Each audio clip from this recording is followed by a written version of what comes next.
வணக்கம். நான் Vijayakumar. ABN films YouTube channel மூலமாக திரை விமர்சனம் பகுதியில் உங்களை மீண்டும் சந்திப்பதில் மிக்க மகிழ்ச்சி. இன்றைய திரை விமர்சனம் பகுதியில நம்ம பார்க்க போகின்ற படம் என்னன்னு பாத்தீங்கன்னாக்கா கங்குவா. கங்குவா அப்படின்றது அது ஒரு மிருகம் மாதிரி நினைச்சிடாதீங்க. 1070ஆம் வருடம் இந்தியாவுடைய எல்லையில இருந்த ஒரு 5 தீவுகள்ல ஒரு தீவுல வாழற ஒரு மனிதன், கங்கான்னு பேரு. அவனை தான் கங்குவா அப்படின்னு சொல்றாங்க. அந்த கதாபாத்திரத்துக்கு சூர்யா நடிச்சிருக்கிறாரு.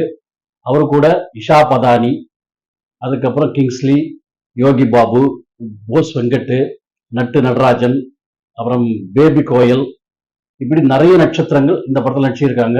இவங்களோட சேர்ந்து கோவை சரளாவும் நடிச்சிருக்கிறாங்க அப்படிதான் சொல்ல முடியுது. எந்த காட்சியில வராங்கன்னு யாராலையும் தெரிஞ்சுக்க முடியாது. இப்படி நிறைய நடிகர்கள் இந்த படத்துல இருந்தாலும் எந்த நடிகர்களுக்குமே சொல்லிக்கிற மாதிரியான கதாபாத்திரமும் அமையல. சூர்யாவுடைய கதாபாத்திரமே ஏத்துக்கக்கூடிய ஒரு விஷயமாவே இல்லாத ஒரு படமா தான் இது இருக்கு. 2024 சூர்யா இருக்காரு. அவர் அவரும் இஷா பதானியும் போலீஸுக்கு உளவாளிகளா இருந்து பயங்கரமான குற்றவாளிகள் ஈஸியா கண்டுபிடிச்சு கொடுக்குறாங்க. இந்த வேலையை அவங்க 2 பேரும் செஞ்சுட்டு இருக்காங்க. அப்படி செய்யும் போது ஒரு சிறுவனை போய் காப்பாத்துறாங்க, ஒரு பெரிய வில்லங்கிட்ட இருந்து. அந்த சிறுவன் யாருன்னு பாத்தீங்கன்னாக்கா 1070ஆம் வருடம் கங்குவாவால காப்பாற்ற முடியாத ஒரு சிறுவன். அதாவது அந்த 1070ஆம் வருடத்து காட்சியை காட்டுறாங்க.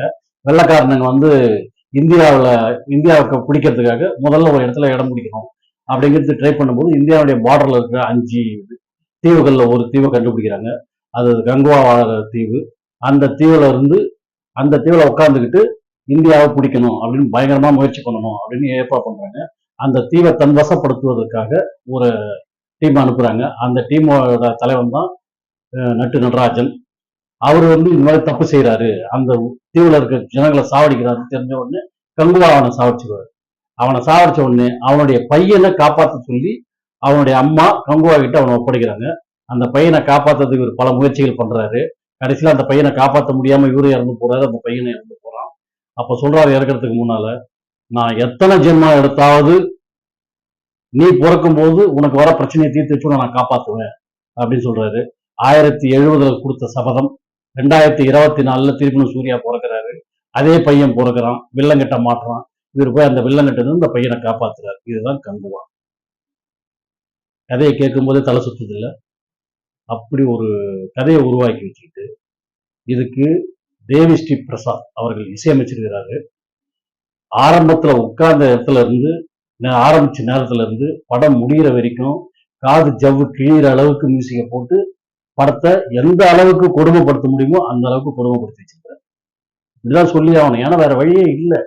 படத்துல பிளஸ்ஸான ஒரு விஷயத்த சொல்லுவோம், பிரமாதமா அந்த படத்தை பாராட்டுவோம் அப்படின்னு நினைக்கும் போது அது பாராட்டுவதற்கான விஷயங்களே படத்துல இல்லாம பண்ணிட்டாங்களே. சிவா அவர்கள் சிறப்பான படங்கள் எல்லாம் கொடுத்திருக்கிறாரு. அப்படிப்பட்ட ஒரு சிறந்த இயக்குனர் எப்படி இப்படி ஒரு கதையை உருவாக்குனாருன்னு தெரியல. உருவாக்கி இந்த படத்தையும் பண்ணி முடிச்சுட்டாங்க. படமும் இதுல கிளைமேக்ஸ்ல படத்துக்கு ஒரு பெரிய பிளஸ் சேர்க்கணும் அப்படிங்கிற இடத்துல கார்த்திகை படத்துக்குள்ள விட்டுருக்காங்க. அவரு கிளைமேக்ஸ்ல படத்துல ஒண்ணுமே பண்ணல. எதுக்கு அவர்களா அந்த காட்சி காமிச்சாங்கன்னு தெரியல.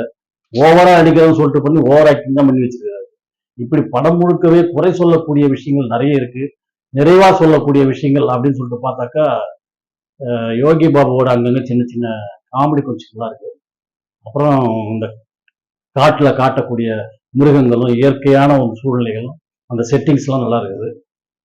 கதைன்னு பாத்தீங்கன்னாக்கா அந்த அளவுக்கு சிறப்பான ஒரு விஷயமா எனக்கு தெரியல. அதே மாதிரி நடிகர்களுடைய எல்லாருடைய நடிப்பும் வெறிகொண்டு நடிச்சிருக்கிற மாதிரி நடிச்சிருக்கிறாங்க. அவ்வளவு உட்கார்ந்து இருக்கிற ரசிகர்களை ரசிக்க விடாம பண்ணிடுச்சு. அதுதான் உண்மை. படத்தை பத்தி மிக பெருசா பேசணும்னு தான் ஆசை. ஆனா பேச முடியாத சூழ்நிலையில தான் இந்த படத்தை உருவாக்கி கொடுத்துருக்குறாங்க.